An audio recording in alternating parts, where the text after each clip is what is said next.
Good morning everyone. This is Dr. Supriya Sonalika, Department of Political Science, YSNM College. Dear students, very good morning to all of you. आज का जो हमारा ये class है वो UG semester 2 के students के लिए है और यूजी सेमेस्टर 2 के कोर्स का जो पेपर 3 है national movement and constitutional development, उसका यूनिट 5 की चर्चा आज हम लोग करेंगे। और यूनिट 5 के अंतर्गत हमें सिविल डिसओबीडियंस मूवमेंट, जिसको हिंदी में सविनय अवज्ञा आंदोलन कहते हैं, इसकी चर्चा हम लोग आज के क्लास में करेंगे।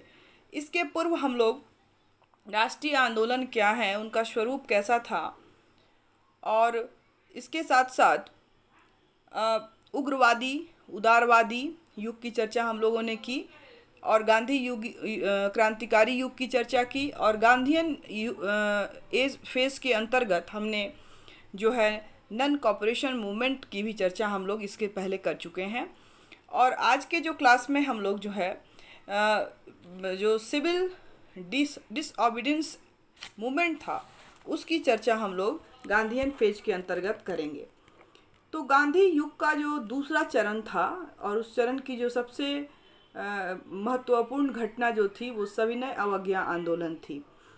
लेकिन इसके साथ जुड़ी हुई कुछ घटनाएं थीं जो काफ़ी महत्वपूर्ण थीं और इन घटनाओं की जो घटना में जो प्रमुख घटना थी उसमें जैसे कि स्वराज दल का बनना, साइमन कमीशन, नेहरू रिपोर्ट, उसके बाद गोलमेज परिषद, जितने भी जो 3 गोलमेज सम्मेलन हुए वो, और उसके बाद गांधी इरविन समझौता, पूना पैक्ट आदि जो है वो बहुत महत्वपूर्ण घटनाएं थीं जो इस आंदोलन से जुड़ी हुई घटनाएं थीं। और तो हम सबसे पहले थोड़ा शॉर्ट में इन सभी घटनाओं की चर्चा करेंगे और उसके बाद फिर हम लोग सविनय अवज्ञा जो आंदोलन थी उसकी चर्चा हम लोग करेंगे। तो जो स्वराज दल की स्थापना हुई, तो स्वराज दल की स्थापना 1922 में असहयोग आंदोलन के स्थगन के बाद भारतीय राजनीति में एक नई प्रवृत्ति का जन्म हुआ और आंदोलन की समाप्ति पर कांग्रेस के अधिकांश नेताओं में जनता में क्षोभ फैल गया। बंगाल में चित्तरंजन दास, उत्तर भारत में पंडित मोतीलाल नेहरू, दक्षिण में NP केलकर जैसे नेताओं ने विशेष असंतोष प्रकट किया और असहयोग आंदोलन के स्थगन ने राष्ट्रीय आंदोलन में गतिहीनता ला दी थी। और अनिश्चितता और गतिहीनता के इस वातावरण में आपसी फूट दृष्टिगोचर जो है वो होने लगा था और कुछ लोग कांग्रेस की नीति में परिवर्तन लाना चाहते थे और कुछ लोग किसी भी प्रकार के परिवर्तन के विरोधी थे। तो अभी तक जो था असहयोग के पक्ष में थे और काउंसिल का बहिष्कार करना चाहते थे और ये परिवर्तनवादी कहलाएं जो कांग्रेस के कार्यक्रम में परिवर्तन के पक्ष में थे और जो परिवर्तनवादी कहलाएं और कुछ जो है वो परिवर्तनवादी कहलाएं। और इस प्रकार परिवर्तनवादी वे थे जो महात्मा गांधी के कार्यक्रम से मतभेद रखते थे और जो निर्वाचन में भाग लेकर काउंसिल में प्रवेश करना चाहते थे और यहाँ उत्तरदायी शासन के प्रचार के लिए उत्सुक थे। और असहयोग आंदोलन के स्थगन के बाद कांग्रेस के अंदर दोनों विचारधाराओं के पारस्परिक विरोध जो है तीव्र हो गया और चित्तरंजन दास के कारावास में ही स्वराज दल की स्थापना हेतु घोषणा कर दी और जेल से मुक्त होने पर उन्होंने दल की स्थापना के लिए सक्रिय जो प्रयास है वो प्रारंभ किया और इस प्रयास में उन्होंने पूरे देश का दौरा भी किया और इस तरह से जो है वो स्वराज दल की जो है वो स्थापना हुई, स्वराज दल बना। और स्वराज दल का जो मुख्य जो उद्देश्य था, उस दल में अंतिम उद्देश्य था स्वराज की प्राप्ति करना और गांधीवादियों का भी यही उद्देश्य था, लेकिन दोनों में स्वराज की प्राप्ति के साधनों में अंतर था। इसके बाद दूसरी जो महत्वपूर्ण घटना हुई वो थी कि स्वराज दल जो था के बाद आया साइमन कमीशन और नेहरू रिपोर्ट। तो साइमन कमीशन 1927 में का वर्ष भारतीय राजनीति में एक विशिष्ट स्थान रखता है। और इस वर्ष जो भी स्वराजवादी जो लोग थे ने यह अनुभव किया कि उनकी असहयोग जो है तथा अंगड़ा की नीति असफल हो चुकी है और कांग्रेस का नेतृत्व पूर्णतः गांधी जी के हाथों में आ गई है और इस पर समाजवादी तथा साम्यवादी विचारों का प्रभाव पड़ने लगा और जहां तहां मजदूरों तथा किसानों का आंदोलन भी चलने लगा। और बरदौली में सरदार पटेल के नेतृत्व में किसानों ने लगान वृद्धि के विरोध में तीव्र आवाज उठाने लगे। तो दूसरी ओर जिसके सामने सरकार को झुकना पड़ा और इस प्रकार 1927 में राष्ट्रीय आंदोलन की जो जड़ें हैं और भी वो पकड़ने लगी, फिर से तीव्र होने लगी और जनता में जागृति आने लगी। और इसी पृष्ठभूमि में साइमन कमीशन की नियुक्ति हुई और नेहरू रिपोर्ट भारतीयों के सामने आई। तो साइमन कमीशन की नियुक्ति जो है वो क्यों की गई थी? तो भारत में 1919 में भारत सरकार अधिनियम की धारा 84 में यह व्यवस्था की गई थी कि सुधारों के क्रियान्वित रूप को पर विचार करने तथा नए सुधारों और सुझावों के लिए सुधार देने के लिए 10 वर्षों के उपरांत सरकार एक राजकीय आयोग की नियुक्ति करेगा। और इस धारा के अंतर्गत 1929 में राजकीय आयोग की नियुक्ति की गई, लेकिन कई कारणों से 2 वर्ष पूर्व ही राजकीय आयोग की नियुक्ति की घोषणा कर दी गई और 5 नवंबर 1927 को वायसराय इरविन ने महात्मा गांधी तथा अन्य दूसरे भारतीय नेताओं को दिल्ली में भेंट करने के लिए आमंत्रित किया। और महात्मा गांधी राजकीय आयोग की योजना को सुनकर बहुत खिन्न हुए, क्योंकि उस योजना में उन्हें कोई भी सार नहीं दिख रहा था। और उन्होंने वायसराय से कहा कि आप इस सूचना को एक आने के लिफाफे द्वारा मेरे पास भेज सकते थे। अंत में समय से 2 वर्ष पूर्व ही 8 नवंबर 1927 को वायसराय ने एक राजकीय आयोग की नियुक्ति की और घोषणा की। और उस कमीशन में जो आयोग था, उस कमीशन में जो है कमीशन के अध्यक्ष सर साइमन थे और जिनके नाम पर इसे साइमन कमीशन के नाम से जाना जाता था। और कमीशन के अन्य 6 सदस्य भी अंग्रेज ही थे और विशुद्ध गोरी सदस्यता के पक्ष में सरकारी प्रवक्ताओं का कहना था कि इसको भारतीयों को इसमें शामिल नहीं किया गया। और नहीं करने का जो था वो 2 कारण था। पहला कारण था कि कमीशन की रिपोर्ट को ब्रिटिश संसद के समक्ष प्रस्तुत किए जाने का प्रस्ताव था और दूसरा जो बात था कि भारत में अनेक वर्गों, संप्रदायों और धर्मों के अस्तित्व के कारण किसी न किसी वर्ग को असंतुष्ट कर किसी भी भारतीयों को इसीलिए साइमन कमीशन के अंतर्गत सदस्य नहीं बनाया गया था। तो इस तरह से साइमन कमीशन का गठन हुआ और उसके बाद साइमन कमीशन ने जो रिपोर्ट दी, साइमन कमीशन जो थी वो अपना रिपोर्ट भारत में आया, भ्रमण किया और उसका रिपोर्ट साइमन कमीशन की जो रिपोर्ट थी वो बहुत चूँकि इम्पॉर्टेंट है, इसलिए मैं उसको थोड़ा सा आपको बताना चाहूँगी कि उस रिपोर्ट में क्या कहा गया था। तो साइमन कमीशन में कुछ बहुत सारी बातें कही गई, जो महत्वपूर्ण कुछ बातें हैं। इसमें पहली जो बात है कि अंतर्निहित त्रुटियों के कारण प्रांतों से द्वैध शासन व्यवस्था को समाप्त कर देना चाहिए और उनके स्थान पर पूर्णतः उत्तरदायी शासन की स्थापना होनी चाहिए। प्रांतीय सरकारों पर केंद्र का नियंत्रण कम से कम होना चाहिए। इस हेतु सुरक्षित विभागों को जिनके माध्यम से केंद्रीय सरकार तथा राज्य सचिव प्रांतीय सरकारों को नियंत्रित करते हैं, समाप्त कर देना चाहिए और हर प्रांत अपने घर में यथासंभव स्वयं शामिल हो। मतलब हर जो स्वायत्तता की बात जो है स्टेट को देने की बात कही गई थी। दूसरी जो बात कही गई थी, जो अल्पसंख्यकों के अधिकार को सुरक्षा तथा प्रांतों में शांतिपूर्ण व्यवस्था को अधिक महत्वपूर्ण बनाया गया था और इसके लिए कमीशन ने सिफारिश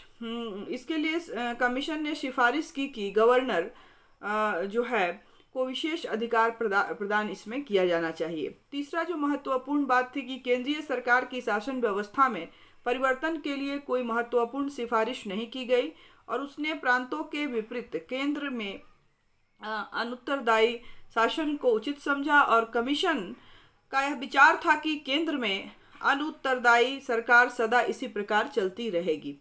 चौथी जो बात कही गई थी रिपोर्ट में कि कमीशन ने भविष्य में भारत के लिए एक संघ शासन की स्थापना करने की सिफारिश की थी, और जिसमें प्रत्येक प्रांत जहां तक संभव हो अपने क्षेत्र के खुद स्वामी होंगे, ऑटोनॉमस होंगे, और इस संघ में ब्रिटिश भारत के समस्त प्रांत और समस्त विदेशी राज्य जो है वो सम्मिलित होंगे। वो बातें जो है वो कही गई थी। उसके बाद था कि भारत संघ, अगली जो बात कही गई थी, भारत संघ की स्थापना के पूर्व भारत में एक बृहत्तर राज्य परिषद जो है काउंसिल ऑफ ग्रेटर इंडिया की स्थापना करने की बात कही गई थी, और जिसमें ब्रिटिश भारत के प्रांतों और भारतीय विदेशी राज्यों के प्रतिनिधित्व जो है वो शामिल हों, और इस परिषद द्वारा अपनी सामान्य समस्याओं का निराकरण हो सके। उसके बाद कमीशन में एक और बात कही गई कि सिफारिश की गई कि जनता में राजनीतिक चेतना लाने के लिए मताधिकार का विस्तार किया जाए, और 10 से 15% का इसमें होना चाहिए, जो पहले 2 से 4% था, और प्रांतीय धारा सभाओं की सदस्य संख्या को बढ़ाई जानी चाहिए। नेक्स्ट जो उसका रिकमेंडेशन था साइमन कमीशन का, कि कमीशन ने यह सिफारिश की थी कि प्रतिनिधित्व का आधार सांप्रदायिक मतदान होगा, और अंतः सांप्रदायिक प्रतिनिधित्व को पूर्ववत जारी रखा गया था। उसके बाद कहा गया कि बर्मा को भारत से और सिंध को बम्बई से पृथक किया जाए, और सेना का भारतीकरण किया जाए। इसकी भी बात इसके अंतर्गत कही गई थी, इसका रिकमेंडेशन किया गया था। और संघ की व्यवस्थापिका सभा का निर्माण संघीय व्यवस्था के आधार पर किया जाना चाहिए, और उसके दोनों सदनों का चुनाव अप्रत्यक्ष निर्वाचन पद्धति के द्वारा होना चाहिए। ये सारी बातें जो है वो इसमें कही गई थी। और इसके बाद जो है एक सर्वदलीय सम्मेलन हुआ और नेहरू रिपोर्ट आया। तो नेहरू रिपोर्ट जो था वो भी बहुत इम्पोर्टेंट है। तो नेहरू रिपोर्ट में क्या कहा गया, तो नेहरू रिपोर्ट में बहुत सारी चीज़ें जो हैं वो बताई गई थी, और जो नेहरू रिपोर्ट जो था मोतीलाल नेहरू के द्वारा, जैसा कि हम लोग जानते हैं कि इसको पेश किया गया था, और भारतीय इतिहास में नेहरू रिपोर्ट का नाम जो है विख्यात रिपोर्ट के रूप में जो है वो लिखित है। और इसमें जो कहा गया था उसमें प्रमुख बात जो कही गई कि भारत को औपनिवेशिक स्वराज प्रदान किया जाना चाहिए, और उसका स्थान ब्रिटिश साम्राज्य के अंतर्गत अन्य उपनिवेशों के समान होना चाहिए। केंद्र में उत्तरदायी शासन की स्थापना होनी चाहिए, और भारत के गवर्नर जनरल को लोकप्रिय मंत्रियों के परामर्श पर संवैधानिक प्रधान के रूप में कार्य करना चाहिए।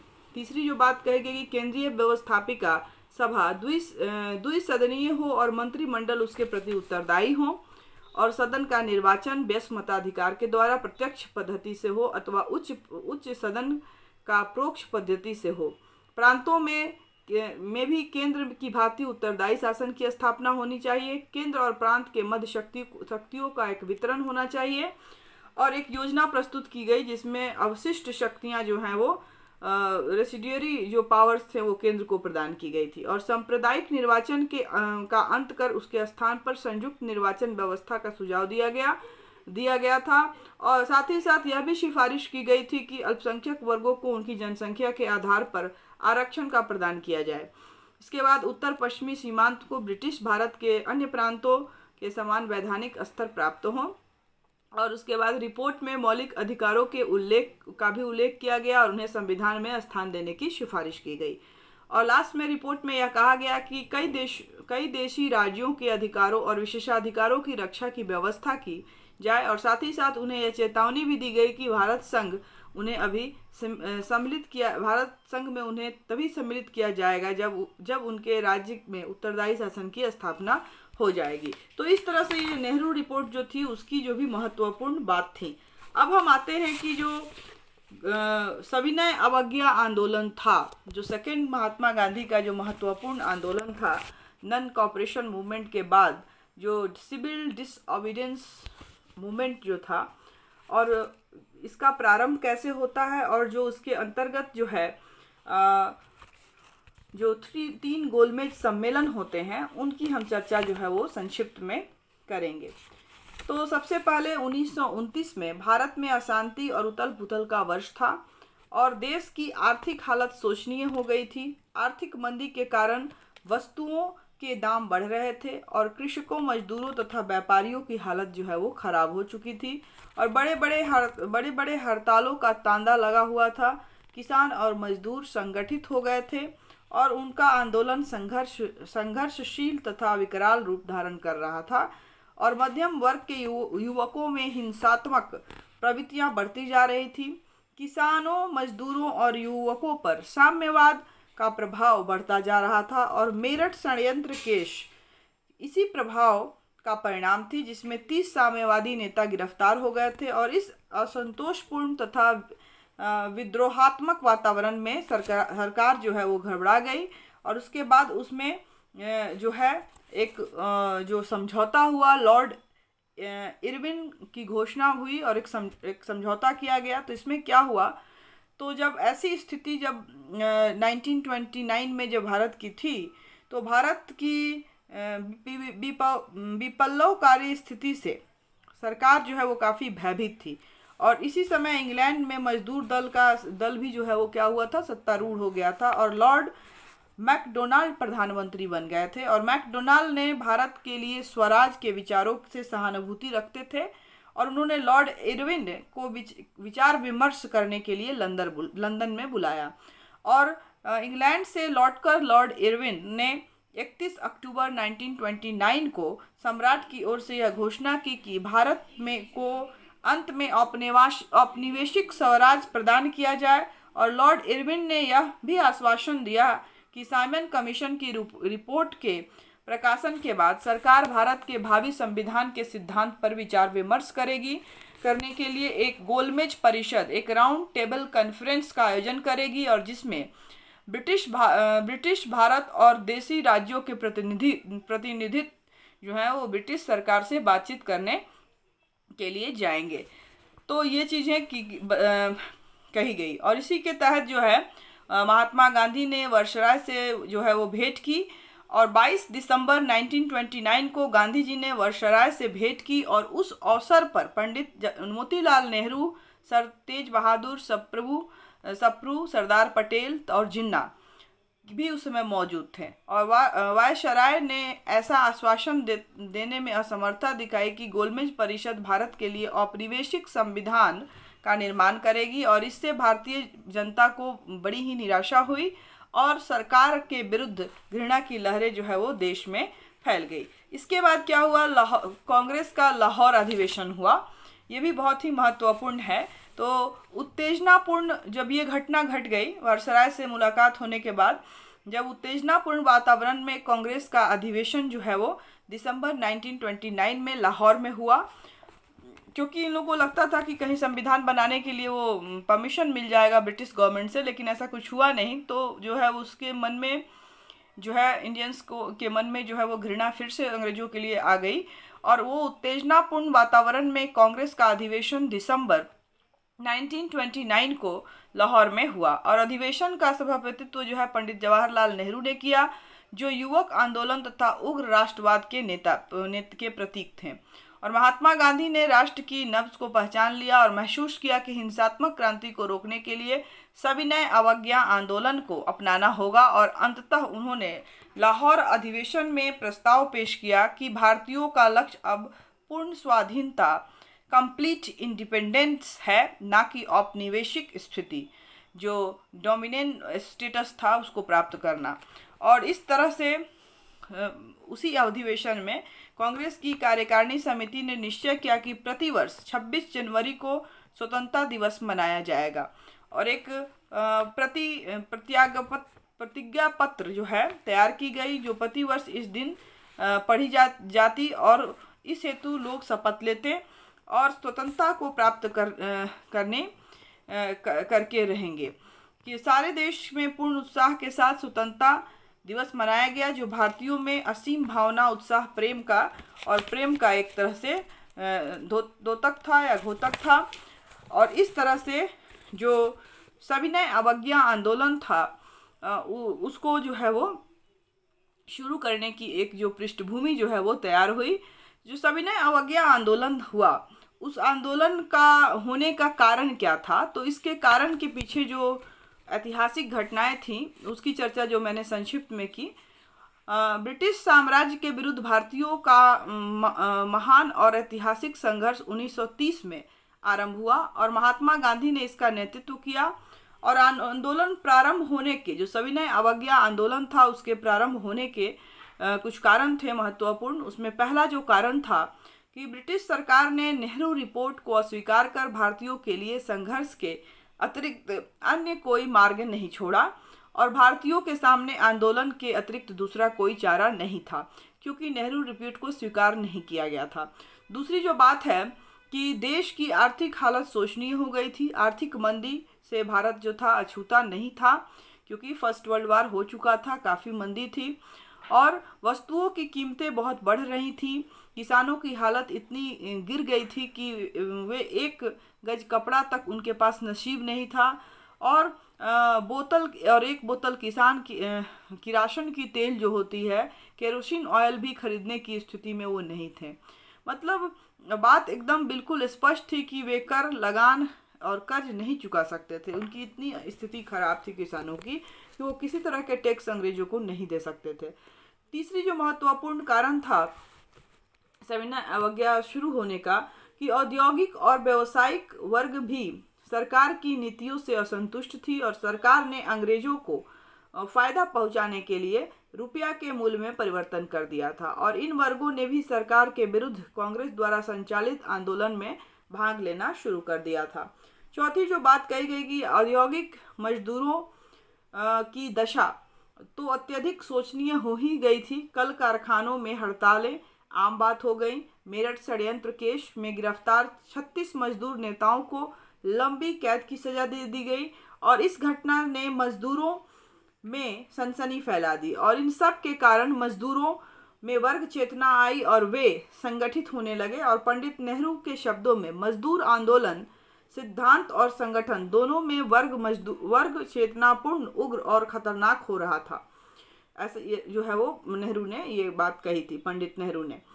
इसके बाद जो और अगला जो कारण था वो था कि इस प्रकार भारत में विप्लवकारी स्थिति जो है वो पैदा हो गई थी और हिंसात्मक संघर्ष की संभावना अधिक हो रही थी और गांधी जी ने समय के नब्ज को पहचाना और उन्होंने अपने मित्र आर रोनाल्ड्स के माध्यम से वायसराय को पत्र लिखकर चेतावनी दी और उन्होंने लिखा कि हिंसात्मक दल अपनी जड़ जो है वो जमा रहा है और उसका प्रभाव बढ़ रहा है। मेरे द्वारा आयोजित अहिंसात्मक आंदोलन न केवल ब्रिटिश शासन की हिंसात्मक शक्ति बल्कि बढ़ते हुए हिंसात्मक दल का भी सामना करेगा।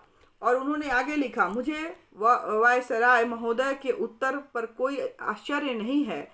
हमारे राष्ट्र के भाग्य में तो जेल खाने की शांति ही एकमात्र शांति है। सारा भारतवर्ष एक विशाल कारागृह है। मैं अंग्रेजी कानून को मानने से इनकार करता हूँ और इस जबरदस्ती की शांति के मनहूस रास्तों को भंग कर अपना पवित्र कर्तव्य समझता हूँ। इस शांति में राष्ट्र का गला रुंधा हुआ है और उसके हृदय की चित्कार प्रकट होनी चाहिए। तो ये सारी जो बातें हैं वो महात्मा गांधी ने जो अपने फ्रेंड रोनाल्ड थे, आर रोनाल्ड, उनके थ्रू जो है वो उन्होंने वायसराय जो थे भारत के उस समय एरविन, उनको भेजा था। ये पत्र लिखकर बताया था कि कैसी स्थिति है। उसके बाद आंदोलन का जो कार्यक्रम था वो क्या था, उसमें क्या करना था। तो आंदोलन को शुरू करने से पहले महात्मा गांधी ने अपनी मांगों की एक सूची वायसराय को भेजी थी और ये मांगे थी, आंदोलन की जो मांगे थी या कार्यक्रम था, उसमें पहली जो मांग था कि संपूर्ण मदिरा निषेध हो, मीन्स जो भी मदिरा या जो नशीले पदार्थ हैं उनका निषेध हो। दूसरा, विनिमय की दर में कमी कर एक सीलिंग 4 पेश कर दी जाए, जो उसकी एक सीलिंग 4 पेश कर दी जाए। तीसरा जो था कि भूमि का लगान आधा हो और उस पर काउंसिल का नियंत्रण हो। चौथा जो था कि नमक कर को समाप्त कर दिया जाए। 5वां, सेना के खर्च में कम से कम 50% की कमी की जाए। और अगली जो थी कि बड़ी बड़ी सरकारी नौकरियों का वेतन आधा कर दी जाए। और विदेशी वस्त्र, अगला जो था वो विदेशी वस्त्र के आयात पर निषेध कर लगे। उसके बाद नेक्स्ट जो पॉइंट था कि भारतीय समुद्री तट केवल भारतीय जहाज़ों के लिए सुरक्षित हो। नेक्स्ट, सभी राजनीतिक कैदी छोड़ दिए जाएं और राजनीतिक मामले उठा लिए जाएं और निर्वासित भारतीयों को देश में वापस बुला लिया जाए। जो 10वीं जो बात इसमें लिखी गई थी वो थी कि गुप्तचर पुलिस को उठा लिया जाए और उस पर जनता का नियंत्रण हो। और जो अंतिम बात जो कही गई थी वो थी आत्मरक्षा के लिए हथियार रखने के परवाने दिए जाए, माने उसका लाइसेंस दिया जाए लोगों को। तो ये सारी बातें जो थी और जो सविनय अवज्ञा आंदोलन थी उसके कार्यक्रम के अंतर्गत जो है वो गांधी जी ने बताई थी। आंदोलन का प्रारंभ कैसे हुआ? तो आंदोलन का प्रारंभ जो है फरवरी 1930 में कांग्रेस की एक कार्यकारिणी समिति ने महात्मा गांधी तथा उनके साथियों को सविनय अवज्ञा आंदोलन करने का अधिकार प्रदान किया था। और आंदोलन शुरू करने के पूर्व महात्मा गांधी ने वायसराय को पत्र लिखकर सरकार से समझौता करना चाहा था, लेकिन इस पर कोई असर नहीं हुआ। और उसने उल्टे लिखा कि महात्मा गांधी के कार्य से देश की अव्यवस्था और अशांति ही उत्पन्न होगी।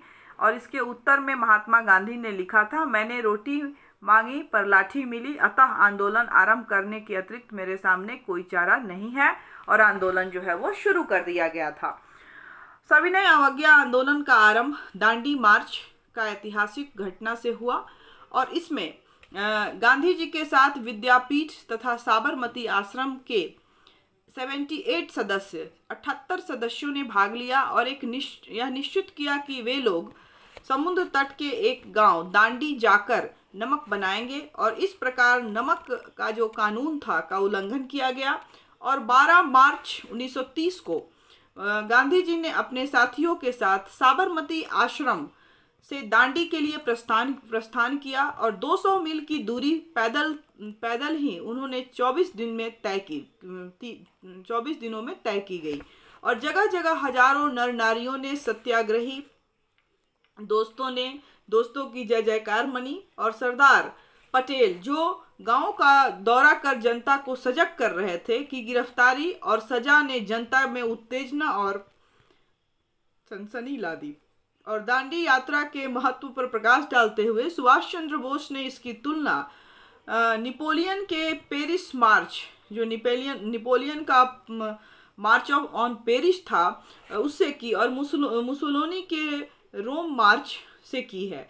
अखबारों ने दांडी मार्च का खूब प्रचार किया और बम्बई क्रॉनिकल ने यात्रा के आंखों देखा हाल का चित्रण भी करते हुए लिखा है कि इस महान राष्ट्रीय घटना से पहले और इसके बाद में जो दृश्य देखने को आए वे इतने उत्साहपूर्वक शानदार और जीवन फूंकने वाले थे कि वर्णन नहीं किया जा सकता। इस महान अवसर पर मनुष्यों के हृदय में देश प्रेम की जितनी प्रबल धारा बह रही थी उतनी पहले कभी देखने को नहीं मिली। और यह एक आंदोलन का महान आरंभ था और निश्चय ही भारत की राष्ट्रीय स्वतंत्रता के इतिहास का इसका महत्वपूर्ण स्थान होगा। ये बातें जो हैं वो जो है उसको जो बम्बई क्रॉनिकल के जो रिपोर्टर थे उन्होंने इस घटना का आंखों देखी हाल जो है वो लिखा था और संदर्भ में कहा था।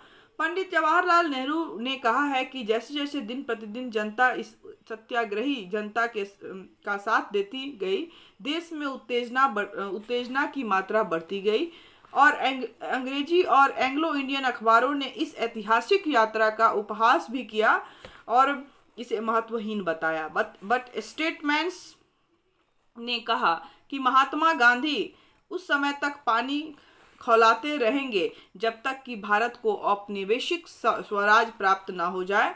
और बेल्सफोर्ड नामक एक अंग्रेजी संवाददाता ने उपहासास्पद शब्दों में कहा कि सम्राट को केटली में खौलते हुए पानी द्वारा पदस्थ कराया जा सकता है। और इस घटना के संदर्भ में एक ब्रिटिश जो संवादक थे उन्होंने ये बातें लिखी थी। और 6 अप्रैल को आत्मशुद्धि के उपरांत गांधी जी ने समुद्र तट से थोड़ा सा नमक उठाकर कानून को भंग किया और देश के भिन्न भिन्न लोगों ने स्वयं नमक बनाकर कानून का उल्लंघन शुरू कर दिया। और जिन जगहों में नमकीन पानी या मिट्टी का अभाव के कारण नमक बनाना संभव नहीं था, उन जगहों में अन्य कानूनों को भंग कर सत्याग्रह आरंभ कर दिया गया। और 9 अप्रैल को गांधी जी ने देश के सामने जो कार्यक्रम रखा, उसमें क्या कार्यक्रम था? पहला जो कार्यक्रम था, हर गांव निषिद्ध नमक को प्राप्त करे और बने शराब की दुकानें, अफीम के अड्डों और विदेशी वस्त्रों के विक्रेताओं के सामने धरना दें, विदेशी वस्त्र जलाए जाएं, हिंदू छुआछूत छोड़े, छात्र सरकारी स्कूल को छोड़े और सरकारी अपनी नौकरियों में इस्तीफा दें। और इसी बीच गांधी जी को चुपके से गिरफ्तार कर जो है उन्हें यरवदा के जेल में बंद कर दिया गया, भेज दिया गया और सारे देश में सनसनी फैल गई। आंदोलन की लपटों ने विकराल रूप धारण किया और बम्बई, कलकत्ता तथा अनेक स्थानों पर संपूर्ण हड़तालें जो हैं वो शुरू हो गई। और इस तरह से बम्बई में विराट जुलूस निकला और एक विशाल सभा हुई और मजदूरों की हड़ताल के फलस्वरूप लगभग आधी मिलें जो है वो बंद रही। व्यापारियों ने भी हड़ताल की। पूना में भी पूर्ण हड़ताल हुई। शोलापुर में पुलिस चौकियां जलाई गईं और कलकत्ता में भीड़ को तितर बितर करने के लिए पुलिस को गोली भी चलानी पड़ी। मध्य प्रदेश में जंगल कानून और कलकत्ता में सेडिशंस कानून का उल्लंघन किया गया। मद्रास, मध्य प्रदेश, बम्बई और बंगाल में गैर कानूनी नमक बनाया जाना शुरू किया गया। विदेशी कपड़ा तथा मालों का बहिष्कार किया गया। शराब की दुकानों पर धरना दिया गया। औरतों ने सराहनीय पार्ट अदा की इसमें, लेडीज ने। और कुलीन घर की औरतों ने भी पर्दा त्याग कर, जो पर्दा प्रथा था उसको त्याग कर आंदोलन में खुलकर भाग लिया। और सैकड़ों पटेलों, पटवारियों और सरकारी नौकरियों ने अपने पदों से इस्तीफा दे दिया। उसके बाद जो है वो जो नमक के गोदाम पर सत्याग्रहियों ने के साथ बड़ा ही अमानुषीय व्यवहार किया गया। विदेशों में भी भारतीयों ने आंदोलन शुरू कर दिया और मुस्लिम लीग ने आंदोलन का साथ नहीं दिया, उल्टे उसने खुलकर विरोध किया और सरकार का साथ दिया। किंतु राष्ट्रवादी मुसलमानों ने आंदोलन का साथ दिया। और इसके बाद शुरू हुआ सरकार का दमन चक्र।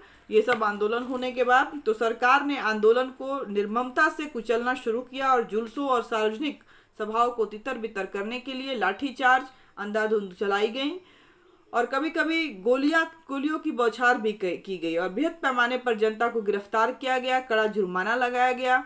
पुलिस ने औरतों की इज्जत लूटी और जो इतिहास में महान अमानवीय जो थी वो एक घटना थी।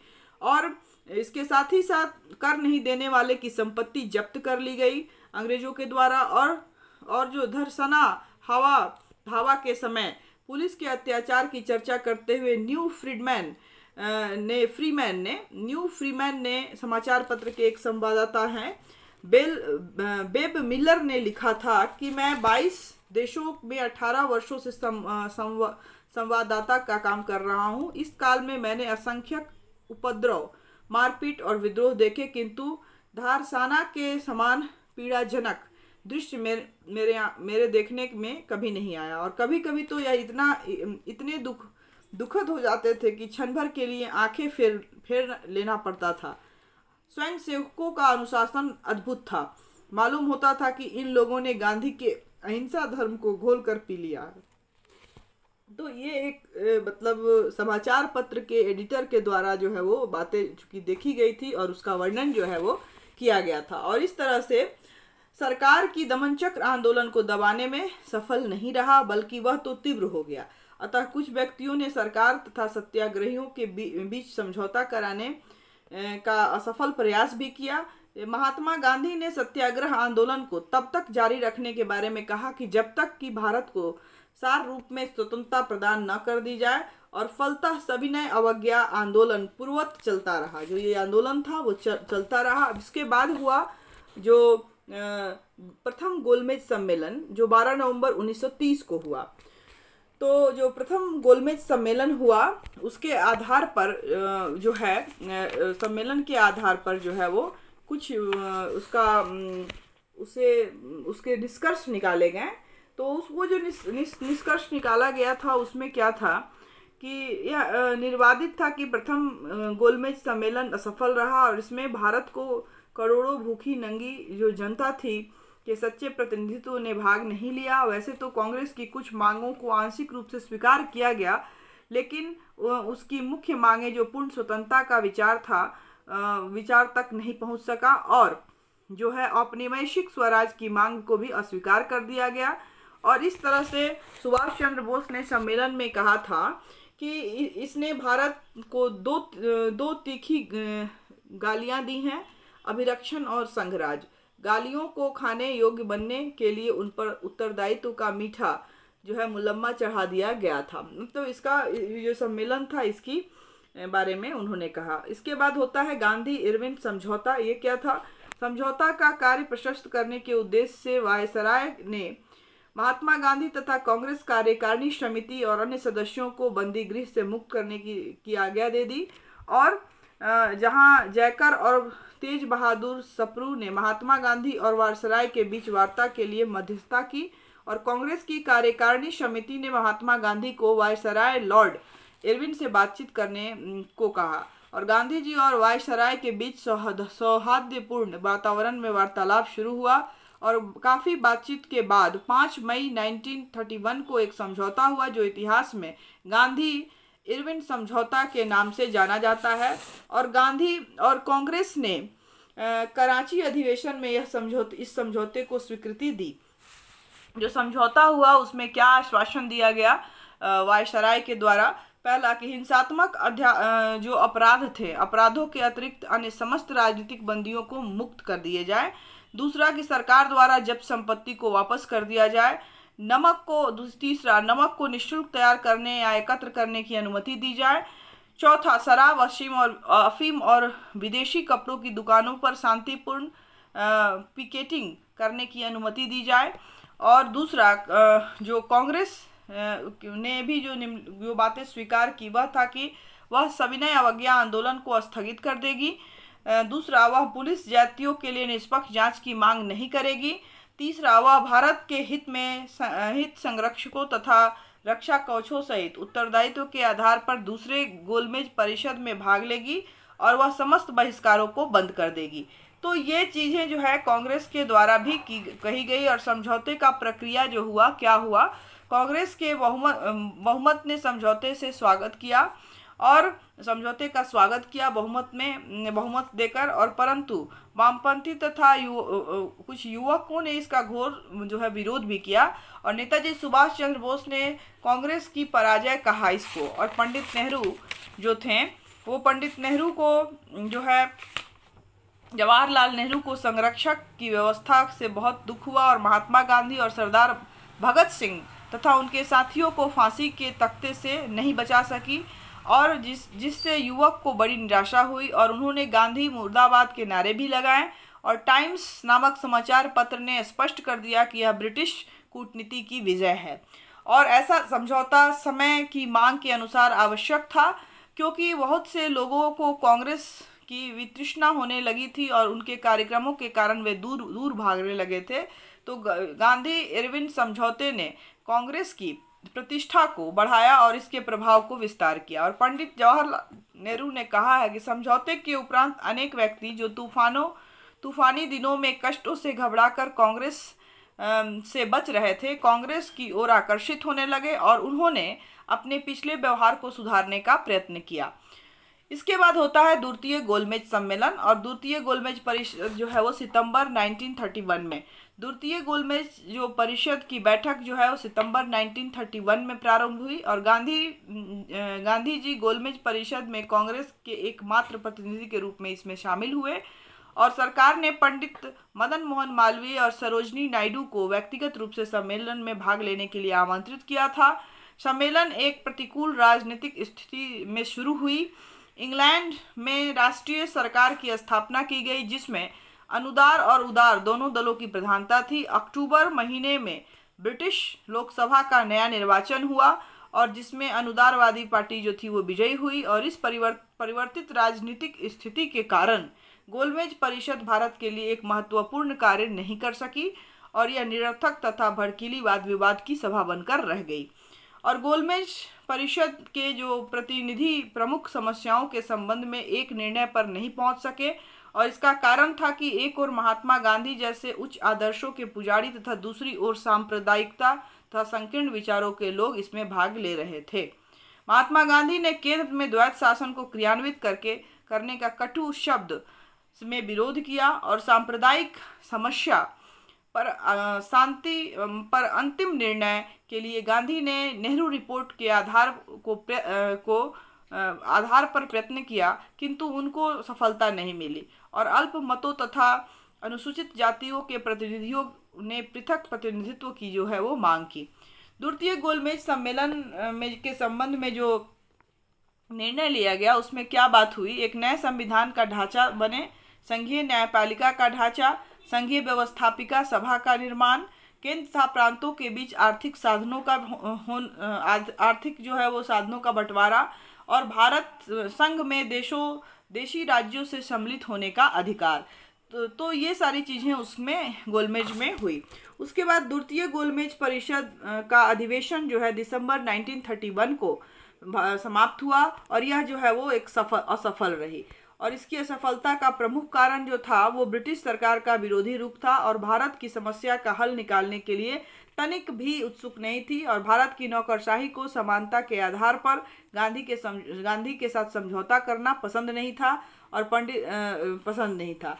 और इसके बाद होती है सविनय अवज्ञा जो आंदोलन थी उसकी पुनरावृत्ति। तो एक और गांधी लंदन में भारतीयों की समस्याओं को सुलझाने के लिए वार्ता करने में लगे थे, तो दूसरी ओर जो है ब्रिटिश नौकरशाही भारत में राष्ट्रीय आंदोलन को कुचलने के लिए कदम उठा रही थी और बंगाल में आतंकवादी तत्वों को दबाने के लिए सरकार ने कठोर नीति अपनाई और उत्तर पश्चिम सीमांत प्रांत में लाल कुर्ता स्वयंसेवक दल को गैर कानूनी घोषित कर दिया गया और खां बंधुओं को गिरफ्तार कर लिया गया और संयुक्त प्रांत में करबंदी आंदोलन का भी दमन करने के लिए गवर्नर के जो अध्यादेश थे उसने निकाल दिया। और इस सिलसिले में पंडित जवाहरलाल नेहरू और टी.एन. शेरवा को बंदी बना लिया गया और कांग्रेस कार्य समिति ने सरकार के सामने कुछ मांगे रखी जिसकी पूर्ति न होने के कारण सविनय अवज्ञा आंदोलन की पुनरावृत्ति की धमकी दी गई। और इसके बाद जो हुआ, जो द्वितीय गोलमेज सम्मेलन हुआ, तो उसके बाद सांप्रदायिक निर्णय जो हुए उसकी चर्चा, वो भी बहुत ही इम्पोर्टेंट पार्ट है। द्वितीय गोलमेज परिषद जो है वो सांप्रदायिक प्रश्न के संबंध में किसी अंतिम निर्णय तक नहीं पहुंच सकी थी और ब्रिटिश प्रधानमंत्री रैमजे मैकडोनाल्ड ने यह घोषणा की थी कि यदि कोई सर्वसम्मत समाधान प्रस्तुत नहीं किया गया है तो ब्रिटिश सरकार अपनी काम चलाऊ योजना क्रियान्वित करेगी। चूँकि इस तरह की कोई सर्वसम्मत योजना प्रस्तुत नहीं की गई जा सकी, इसलिए 16 अगस्त 1932 को मैकडोनाल्ड ने अपने निर्णय की घोषणा की जिसे सांप्रदायिक निर्णय कम्युनल अवार्ड या मैकडोनाल्ड निर्णय के नाम से जाना जाता है। और घोषणा में मैकडोनाल्ड ने यह कहा कि यदि उनको विश्वास हो जाए कि भारत के विभिन्न संप्रदायों को एक वैकल्पिक योजना स्वीकार है तो ब्रिटिश संसद से वह सिफारिश करेगा कि सांप्रदायिक निर्णय में रखी हुई योजनाओं के बदले कोई नई योजना स्वीकार की जाए। और इस तरह जो सांप्रदायिक निर्णय जो थी उसके कुछ महत्वपूर्ण बातें थीं। इस मैकडोनाल्ड निर्णय में जो क्या महत्वपूर्ण बातें कही गई उसमें पहला जो बात था कि प्रांतीय व्यवस्थापिका सभा की संख्या दूनी कर दी जाए। दूसरा, अल्पसंख्यक वर्गों के लिए पृथक निर्वाचन की व्यवस्था की गई और अल्पसंख्यक वर्ग में मुसलमान, सिख तथा भारतीय ईसाई भी सम्मिलित किए गए। तीसरा, जो अछूतों को हिंदुओं से भिन्न मानकर अलग निर्वाचन प्रतिनिधित्व का अधिकार प्रदान किया गया। नेक्स्ट, प्रांतीय व्यवस्थापिका सभाओं में स्त्रियों के लिए भी 3% स्थान सुरक्षित किए गए। नेक्स्ट, श्रम व्यवसाय उद्योग के संगठनों को व्यवस्थापिका सभाओं में विशेष स्थान प्रदान किया गया। नेक्स्ट, भूस्वामियों को सुरक्षित स्थान देने के लिए पृथक निर्वाचन क्षेत्रों की व्यवस्था की गई। नेक्स्ट, विभिन्न प्रांतों के प्रतिनिधित्व के संबंध में गुरुभार की व्यवस्था की गई लेकिन उसे विशेष रीति से लागू करने की बात की गई और इसके बाद इसकी आलोचना भी की गई।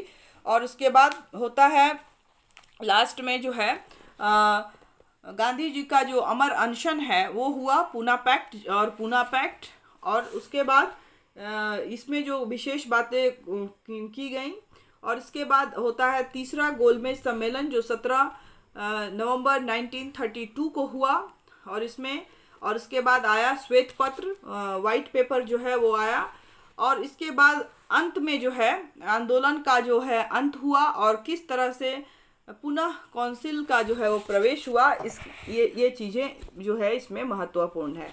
तो जो आपका जो सांप्रदायिक जो निर्वाचन था या निर्णय था, उसके बाद महात्मा गांधी का अमर अनशन और पूना पैक्ट जो है अमर अनशन हुआ, और उसके बाद पूना पैक्ट हुआ।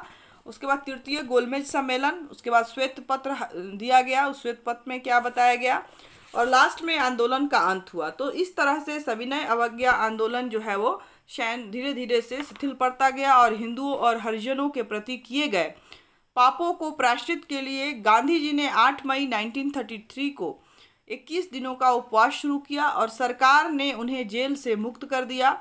आंदोलन को स्थगित किए जाने पर विचार किया गया, और गांधी जी का विचार था कि सरकार की दमनकारी नीतियों से जनता में भय और आतंक छा गया है, अतः आंदोलन को कुछ दिनों के लिए स्थगित कर दिया जाए, ऐसा मतलब स्वीकार किया गया, और सविनय अवज्ञा को बंद कर दिया गया।